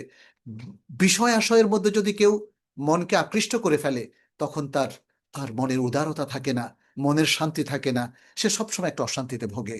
এবং সর্বশেষ যে পরিণতি আমাদের থাকবে, আরো অনেক পরিণতি থাকতে পারে, আমি বিশেষ কয়েকটা বললাম, সেটি হচ্ছে ক্রমবর্ধমান দুর্বলতা। একটা মুসলিম জাতি একের পর এক বিজাতীয় কৃষ্টি কালচারের আঘাতে, প্রচার মাধ্যমে, অন্য জাতির কৃষ্টি কালচার প্রচার করার মধ্য দিয়ে সে ধীরে ধীরে তার স্বাতন্ত্র্য হারাবে, দুর্বল থেকে দুর্বলতর হয়ে যেতে থাকবে, এবং তখন একটা সময় তার আর স্বাতন্ত্র্য থাকবে না। আচ্ছা, এরপরে আরেকটা জিনিসও আমরা দেখব যে প্রজন্মগত বিচ্ছিন্নতাও তার মধ্যে তৈরি হবে। প্রজন্মগত বিচ্ছিন্নতা অর্থাৎ সে একসময় প্রচুর মুসলিম দেখবে, কিন্তু তাদের মধ্যে সত্যিকার মুসলিম সে খুঁজে পাবে না। তখন সে গারিব হবে। যেই আহ ভবিষ্যৎবাণীটি নবী সাল্লাল্লাহু আলাইহি ওয়াসাল্লাম করেছিলেন, বাদা আল ইসলামু গারিবান ওয়া সায়াউদু গারিবান কামা বাদা ফাতুবা লিল গুরাবা। ইসলাম স্ট্রেঞ্জার, অপরিচিত অবস্থায় তার যাত্রা শুরু করেছিল, এবং সে অচিরেই আবার অপরিচিত অবস্থায় ফিরে আসবে, যেমনটি সে শুরু করেছিল। অতএব সেই গুরাবা, অপরিচিতদের জন্য সুসংবাদ। যারা ইসলামকে ধরে রাখবে, মানুষ তখন বলবে যে তোমাকে তো চিনি না, রে তুমি এত গোঁড়া কেন? তুমি টাকনুর উপরে পুরুষদেরকে বলবে জামা পরো কেন? তুমি এভাবে পর্দা করো কেন? তোমার মুখটা দেখতে চাই, আপনারা কারা চিনি না। এইরকম কথাবার্তা বলে সে মুসলিমদেরকে অপরিচিত হিসাবে চিহ্নিত করার চেষ্টা করবে। নবী সাল্লাল্লাহু আলাইহি সাল্লাম বললেন ফাতুব আলিল গোরাবা, সহিহ মুসলিমের হাদিস। ইসলামী সংস্কৃতি আমাদের মধ্যে আসলে এই দুর্বল পজিশনে কেন চলে গেল? কেন আমরা ইসলাম সংস্কৃতির অনেক কিছু হারালাম, তাই না? আপনারা লক্ষ্য করছেন অনেক কিছু হারিয়ে গেছে। আমি কারণগুলো শুধু বলছি, আর বড় আলোচনার সুযোগ নেই। একটা হলো নিজেদের মধ্যে আভ্যন্তরীণ কোন্দল। আমরা দুনিয়ার যা জৌলুস, টাকা পয়সা, পদ, আসন ইত্যাদি, ক্ষমতা, এগুলো নিয়ে দ্বন্দ্বে লিপ্ত হয়েছে। দ্বিতীয় হচ্ছে নেতৃত্বের দুর্বলতা, এবং নেতৃত্ব শরিয়া থেকে দূরে সরে যাওয়া। হ্যাঁ। তৃতীয় হচ্ছে আমাদের আলেমদের বেশ কিছু ব্যর্থতা। এটা আমি কাউকে খাটো করছি না, কেউ কষ্ট পাবেন না। আলেমদের যে বিশাল রোল প্লে করার কথা ছিল, তারা সেটা করতে ব্যর্থ হয়েছে। এবং আহ, আহ, চতুর্থ হলো, চতুর্থ না, পঞ্চম হলো ঐতিহাসিক এবং বহিরাগত কারণ। উপনিবেশবাদ, সাম্রাজ্যবাদ এবং সংগঠিত ইসলাম বিরোধী শক্তির যে বিশাল চ্যালেঞ্জ, তাদের আক্রমণ, তাদের সাঁড়াশি আক্রমণ, এটা মুসলিম বিশ্বকে একদম তুলোধুনো করেছে এবং স্ক্যাটার্ড করে দিয়েছে। তাদের সাঁড়াশি আক্রমণটা একদিকে কখনো ভৌগোলিক ভৌগোলিক ছিল, কখনো সেটা বুদ্ধিবৃত্তিক ছিল, কখনো সেটা শিক্ষার দিক থেকে ছিল। আমাদের মুসলিম বিশ্বের শিক্ষা দেখেন কত দ্রুত ট্রান্সফর্মড হয়ে গেছে, পরিবর্তন হয়ে এটা অমুসলিম শিক্ষা ব্যবস্থা দ্বারা প্রভাবিত হয়ে গেছে, তাই না? এভাবে কখনো সেটা অর্থনৈতিক ছিল, কখনো সেটা সাংস্কৃতিক আগ্রাসন ছিল, কখনো সেটা সিভিলাইজড বা সিভিলাইজেশনের আগ্রাসন ছিল, তাই না? সবকিছু এসে দেখেন আমাদের ফ্ল্যাটগুলো আলাদা হয়ে গেছে, আমাদের বাথরুমের সিস্টেম, ফ্ল্যাটের ইন্টেরিয়র ইত্যাদি নানা কিছু আজকে পাশ্চাত্যকরণের মাধ্যমে আমরা চেঞ্জ করে ফেলেছি। এগুলো সবই আক্রমণ, এবং আমাদের প্রচার মাধ্যমগুলো সবচেয়ে সাহসী আক্রমণ চলছে। এরপর আরেকটা হলো আধুনিক চ্যালেঞ্জ। আধুনিক চ্যালেঞ্জের মধ্যে এটাকে বলা হয় আল গাজওয়াল ফিকরিয়া, এবং নানা ধরনের মতবাদ। এর মধ্যে ধর্মনিরপেক্ষতা মতবাদ এবং বিশ্বায়ন। ধর্মনিরপেক্ষতা মতবাদ, সেকুলারিজম। বিশ্বায়নটা হচ্ছে আল আউলামা, বা যেটাকে গ্লোবালাইজেশন আমরা বলি, এবং ইসলামোফোবিয়া ইত্যাদি। শিক্ষাগত কারণ, মুসলিম শিক্ষা প্রতিষ্ঠানে কারিকুলাম কিন্তু চেঞ্জ হয়ে গেছে। আজকে আধুনিক কারিকুলাম পড়ে আমাদের সন্তানেরা, তারা আল্লাহর বিরুদ্ধে কথা বলে, তারা কোরআনের বিরুদ্ধে কথা বলে, তারা হাদিসের বিরুদ্ধে কথা বলে, তারা ইসলামের মৌলিক জিনিসের বিরুদ্ধে কথা বলে। তাইলে আপনি দেখুন, ইসলামী সমাজে এখন এমন কারিকুলাম চালু হয়েছে যে কারিকুলাম আমাদের শিক্ষার্থীদেরকে ইসলামের বিরুদ্ধাচরণে প্ররোচিত করছে। এটা এক ভয়ঙ্কর কারিকুলাম। মানসিক কারণ, আমাদের মধ্যে একটা হীনমন্যতাও কাজ করছে, এবং আমাদের জ্ঞানের স্বল্পতা কাজ করছে, এবং আমরা যে কোনো কারণে ইসলামের মহান প্রতিষ্ঠিত একটা জিনিসের বিরুদ্ধে কথা বলছি। এবং এর মধ্যে আমরা দেখি যে গণমাধ্যম এবং বিনোদনের মাধ্যমে চিন্তার যে উপনিবেশ, সেটা আরেকটা বড় কারণ। গণমাধ্যম অর্থাৎ প্রচার মাধ্যম আমরা যেটা বলছি, বা বিনোদনের মাধ্যম, সেখানে দেখেন, সেখানে দাড়ি টুপির প্রতি একটা কটাক্ষ, ইসলামের প্রতি একটা কটাক্ষ, আমাদের আলেমদেরকে হুজুর বলে সেটাকে তাচ্ছিল্য করা, ইত্যাদি নানা ধরনের বিষয় এখানে আছে। ফলে আমাদের অনেক মানুষ এগুলো থেকে প্রভাবিত হয়ে ইসলামিক কৃষ্টি কালচার হারাতে থাকে। ধীরে ধীরে হারামের মধ্যে সম্পৃক্ত হওয়া এবং হারামকে নর্মালাইজেশন করে ফেলা, যেমন সুদ একদম নর্মাল হয়ে গেছে, তাই না? তারপরে রাজনীতি, পলিটিক্যাল করাপশন একদম সাধারণ হয়ে গেছে, চাঁদাবাজি একদম সাধারণ হয়ে গেছে, এবং ঘুষ খাওয়া একদম সাধারণ হয়ে গেছে, তারপরে অন্যের হক নষ্ট করা একদম সাধারণ হয়ে গেছে। এখন সৎ লোকেরা অনেক বিপদে পড়ে, সৎ লোকদের বিরুদ্ধে অনেক ষড়যন্ত্র হয়, আর খারাপ লোকরা বেঁচে যায়, তাকে প্রশাসনতন্ত্র বাঁচিয়ে দেয়, এবং অনেক লোকেরা তাকে বাঁচিয়ে দেয়। ফলে আমাদের ইসলামিক কৃষ্টি কালচারটা হারিয়ে যেতে বসেছে। এরপর আছে ঔপনিবেশিক যে শিক্ষা, ঔপনিবেশিক যে শিক্ষা, সেটার একটা উত্তরাধিকার। ব্রিটিশরা আমাদেরকে গোলাম বানিয়ে গেছে। আমাদের শিক্ষার মধ্যে, আমাদের আইন আদালতে, আমাদের প্রশাসন, সব জায়গায় তাদের প্রভাব এখনো কার্যকর। স্বতন্ত্র চিহ্ন হারিয়ে ফেলেছি আমরা। স্বাতন্ত্র, মন থেকে স্বতন্ত্র হওয়া, পরিবার থেকে স্বতন্ত্র হওয়া, আমাদের আলেমদের স্বতন্ত্র হওয়া, আমাদের শিক্ষাবিদদের স্বতন্ত্র হওয়া, এটা আমরা হারিয়ে ফেলেছি। ফলে আমাদের ভাষা, শিক্ষা, ক্যালেন্ডার, রীতিনীতি সবকিছুর মধ্যে বিজাতীয় প্রভাব তৈরি হয়েছে। আমাদের ভেতরের হস্তান্তর প্রক্রিয়াও ভেঙে পড়েছে। অভিভিত্তিক শিক্ষা আমরা ট্রান্সফার করতে পারছি না।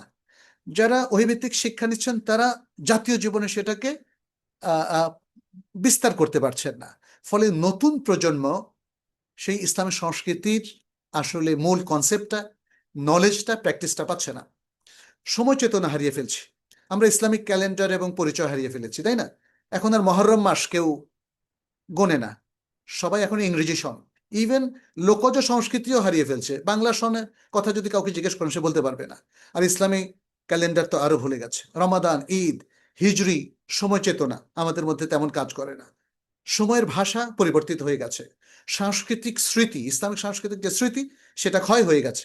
ফলে আমরা হারিয়ে ফেলছে সবকিছু। ভাষাগত বিচ্ছিন্নতা তৈরি হয়েছে আমাদের মধ্যে। আমরা আরবি ভাষার গুরুত্ব হারিয়ে ফেলেছি। আমরা কোরআনটা ভালো করে তেলাওয়াত করতে পারি না। আমরা ইসলামী পরিচয়গুলো হারিয়ে ফেলেছি। আমরা কোরআনিক শব্দ ভাণ্ডার ভুলে যেতে বসেছি। সুতরাং ভাষা যখন হারিয়ে গেছে, কনসেপ্ট এবং নলেজ হারিয়ে গেছে, আর পরিচয়ের সংকট এখন তৈরি হয়েছে। আমাদের প্রতীক আছে কিন্তু অর্থ হারিয়ে যায়। আচার আছে কিন্তু আচারের উদ্দেশ্য নাই। আমাদের পরিচয় আছে, মুসলিম পরিচয়, কিন্তু মুসলিম পরিচয়ের কৃষ্টি কালচার কিন্তু আমাদের জনজীবনে আর নাই। অর্থনৈতিক এবং রাজনৈতিক নির্ভরতা, আমরা আমাদের মুসলিম সমাজ, মুসলিম দেশগুলোকে দেখতে পাচ্ছি, তারা অর্থনৈতিক এবং রাজনৈতিকভাবে অন্য শক্তিশালী দেশের অর্থনীতির উপর নির্ভরশীল এবং রাজনীতির উপর নির্ভরশীল। ফলে ওই দেশের কৃষ্টি কালচার আমাদের মধ্যে ঢুকে পড়ছে। ওই দেশের কর্ণধাররা আমাদের মধ্যে কালচারটাকে ট্রান্সমিট করে দিচ্ছে। সভ্যতাগত হীনমন্যতা, মুসলিম সভ্যতা নিয়ে আমরা এখন আর গৌরববোধ করি না। ফলে আধুনিক সভ্যতা আমাদের উপর জেঁকে বসেছে। প্রজন্মে প্রজন্মে অর্থ ফাঁফা হয়ে যাওয়া। হ্যাঁ, আমরা রীতিনীতি বা যেগুলো মানে বাহ্যিকভাবে আমাদের টিকে আছে, এটা কিন্তু একটা রিচুয়ালিস্টিকের মতো। ঈদ করি, ঈদের সত্যিকারের শিক্ষা নাই। হজ করি, হজের সত্যিকারের শিক্ষা নাই।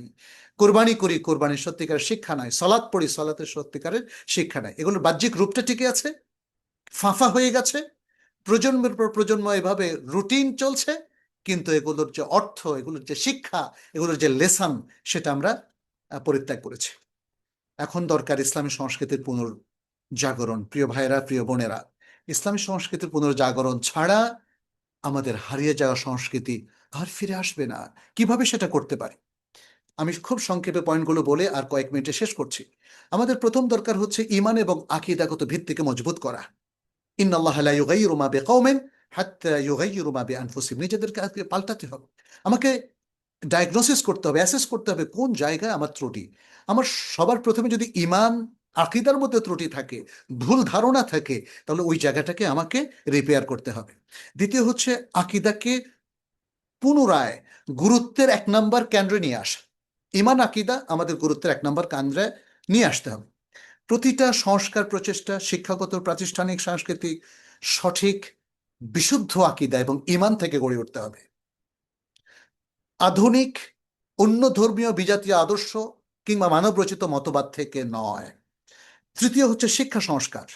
আমাদের যে সেকুলার ক্যারিকুলাম আমরা আমদানি করেছি, সেটা দিয়ে কিন্তু আমরা বেশি দূর অগ্রসর হতে পারবো না। আমাদের অ্যাপিস্টমোলজি এটাকে ঢেলে সাজাতে হবে, আমাদের এডুকেশন সিস্টেমটাকে ঢেলে সাজাতে হবে, আমাদের একাডেমিক কন্টেন্টটাকে ইসলামী সংস্কৃতির সাথে সামঞ্জস্যপূর্ণ করতে হবে। আচ্ছা, চতুর্থত হলো প্রাতিষ্ঠানিক সংস্কার প্রয়োজন। আমাদের প্রতিষ্ঠানগুলো জরাজীর্ণ হয়ে গেছে। মসজিদগুলো সঠিক দায়িত্ব পালন করছে না। এগুলো শুধুই কিছু উপাসনায় লয় হিসাবে কাজ করছে, নামাজ ছাড়া তেমন কিছু হয় না, আর কিছু মক্তবের কাজ হয়। আমাদের মাদ্রাসাগুলো অনেক সংস্কার প্রয়োজন। এগুলোকে নবী সাল্লাহ সাল্লামের যুগের আধুনিক যে যুগের যে মসজিদ নববী আছে, সেটার আদলে আধুনিকীকরণ করতে হবে। মসজিদুল হারাম মক্কার আদলে আধুনিকীকরণ করতে হবে, এবং সেভাবেই আমরা যাতে ওহির প্রাধান্য দেই, ওহির নিচে যুক্তিকে রাখি, সেভাবে চলতে হবে। আমি এই জন্য বলি একটা ফর্মুলা, একটা মডেল, সেটা হচ্ছে সবার উপরে এলেম, এলেমের নিচে থাকবে, নিয়ন্ত্রণে থাকবে আকল, আর এলেম যুক্ত আকলের নিয়ন্ত্রণে থাকবে ইমোশন। তাহলেই আমরা আসলে প্রয়োজনীয় সংস্কার করতে পারব। এরপরে হলো আমরা যেটা বলেছি, প্রাতিষ্ঠানিক সংস্কারের কথা বললাম, তাই না? এরপরে নেতৃত্বে দায়বদ্ধতা। আমাদের আলেমগণকেও এখানে এগিয়ে আসতে হবে, নেতৃত্বে আসতে হবে, এবং মুসলিম সমাজের নেতৃত্বদের সাথে একটা র্যাপও তৈরি করতে হবে, যাতে প্রয়োজনীয় নসিহা তারা দিতে পারে। তাহলে মুসলিম নেতৃত্বের দায়বদ্ধতাটাও থাকতে হবে। সেটা হচ্ছে যেটা নবী সাল্লাল্লাহু আলাইহি ওয়াসাল্লাম বলেছেন, আলা কুল্লুকুম রাইন ওয়া কুল্লুকুম মাসউলুন আন রাইয়াতি। তোমরা প্রত্যেকে দায়িত্বশীল, তোমাদের প্রত্যেককে তার দায়িত্ব সম্পর্কে জিজ্ঞাসাবাদ করা হবে। এবং নবী সাল্লাল্লাহু আলাইহি ওয়াসাল্লাম বলেছেন, ওয়াল ইমামু রাইন ওয়া হুয়া মাসউলুন আন রাইয়াতিহি। নেতা, তিনি দায়িত্বশীল, তাকে তার দায়িত্ব সম্পর্কে জিজ্ঞাসাবাদ করতে হবে। তাহলে আমাদের নেতৃত্বে আসতে হবে, এবং নেতৃত্বের দায়বদ্ধতা আমাদের মেনে নিতে হবে, যেন আমরা মানুষের প্রতি লয়াবল থাকি, এবং তারপরে মানুষের যিনি রব, তার কাছেও আমরা দায়বদ্ধ থাকি, কারণ তার কাছে আমাদের প্রত্যেকটা হিসাব নিকাশ দিতে হবে। এরপরে হচ্ছে আমাদের বিচক্ষণতার প্রয়োজন হবে। বিচ্ছিন্ন জীবন যাপন, যে জগৎ নষ্ট হয়ে গেছে, যুগ নষ্ট হয়ে গেছে, যুগকে তো আসলে দোষ দিতে নিষেধ করা হয়েছে।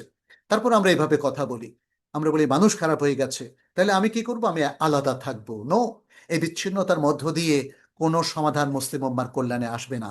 আমাদেরকে বিচক্ষণতার পরিচয় দিতে হবে, উঠে দাঁড়াতে হবে, দায়িত্ব পালনের জন্য নিজেদেরকে যোগ্য করতে হবে। তারপরে যেই পয়েন্টটা, সেটি হচ্ছে সপ্তম যে পয়েন্টটা, উম্মা চেতনাকে পুনর্গঠন করা। উম্মা চেতনাকে পুনর্গঠন করা। ওয়াতাসিমু বিহাবলিল্লাহি জামিআন ওয়া লা তাফাররাকু, চেতনার একটা অংশ। কোরআন থেকে আমাদের চেতনাগুলো নিতে হবে, হাদিস থেকে চেতনাগুলো নিতে হবে, নবীর সিরাত থেকে চেতনাগুলো নিতে হবে, সাহাবায়ে কেরাম থেকে চেতনাগুলো নিতে হবে। অষ্টম যে বিষয়টা, সেটি হচ্ছে প্রতীক ও ভাষার পুনরুদ্ধার। ইসলামী শব্দ ভাণ্ডার আমাদের প্রত্যেক ভাষায় অ্যাড করে দিতে হবে। শিল্প, সৌন্দর্য, দৃশ্যমান পরিচয়ের চিহ্নকে নিজে থেকে ক্ষয়ে যেতে না দিয়ে সচেতনভাবে ইসলামী সংস্কৃতির আলোকে চর্চা করতে হবে। নবম যে বিষয়টি, সেটি হচ্ছে আত্মিক পুনর্জাগরণ। আমাদের আমাদের আমাদেরকে আবার জেগে পড়তে হবে। ঘুমিয়েছিলাম, ঘুম থেকে জাগ্রত হতে হবে। দুনিয়ার স্বাচ্ছন্দ্যের চেয়ে আখিরাতের প্রতি মহাব্বত গড়ে তুলতে হবে। ওয়ালা তাহিনু ওয়ালা তাহজানু ওয়া আনতুমুল আ'লাউনা ইন কুনতুম মুমিনিন। দুর্বল হইও না, দুঃখিত হইও না, তোমরাই বিজয় হবে যদি তোমরা সত্যিকারের মুমিন হও। ইয়া আইয়ুহাল্লাযীনা আমানু ইন তানসুরুল্লাহা ইয়ানসুরকুম ওয়া ইউসাব্বিত আকদামাকুম। হে ইমানদার লোকেরা, যদি তোমরা আল্লাহকে সাহায্য করো, তিনি তোমাদেরকে সাহায্য করবেন এবং তোমাদের পাগুলোকে দৃঢ়ভাবে স্থাপন করবেন। এভাবেই তো আল্লাহ আমাদেরকে উদ্বুদ্ধ করেছেন। সেই কোরআন থেকে, আল্লাহর বাণী থেকে, রাসূল সাল্লাল্লাহু আলাইহি ওয়াসাল্লামের বিদায় হজের ভাষণ থেকে আমাদেরকে উদ্বুদ্ধ হতে হবে। এরপর ব্যক্তি পর্যায়ে প্রতিক্রিয়া। অনুভূতির চেয়ে জ্ঞান, বিচ্ছিন্নতার চেয়ে বিচক্ষণতা, গোষ্ঠীবাদের চেয়ে উম্মাচেতনা, বিলাপের চেয়ে বিনির্মাণ, এই কাজগুলো আমাদেরকে করতে হবে। আমরা আমরা প্রোয়াক্টিভ হতে হবে, পজিটিভ হতে হবে। এবং আমরা যেটা বলেছি, জ্ঞানকে সর্বাধিক প্রাধান্য দিতে হবে, আকলকে জ্ঞানের আলোকে কাজে লাগাতে হবে, ইমোশনকে আগের দুটোর অনুবর্তী করতে হবে। তাহলেই আমাদের সাফল্য ফিরে আসবে, ইতিহাস ঐতিহ্য আবারও ফিরে আসবে। প্রিয় উপস্থিতি, পুনর্জাগরণ একটি বহুমুখী প্রক্রিয়া এবং বহু প্রজন্মব্যাপী প্রক্রিয়া। এটা একদিনে হবার নয়, কিন্তু কাজটা শুরু করতে হবে। একদিনে একবারে সংস্কারের মধ্য দিয়ে এটা পুনরুদ্ধার করা যাবে না। একটি চলমান প্রাতিষ্ঠানিক জাগতিক প্রক্রিয়া, কিন্তু এটাকে ধরে রাখতে হবে, এটাকে চালু রাখতে হবে, এটাকে অ্যাক্টিভ রাখতে হবে।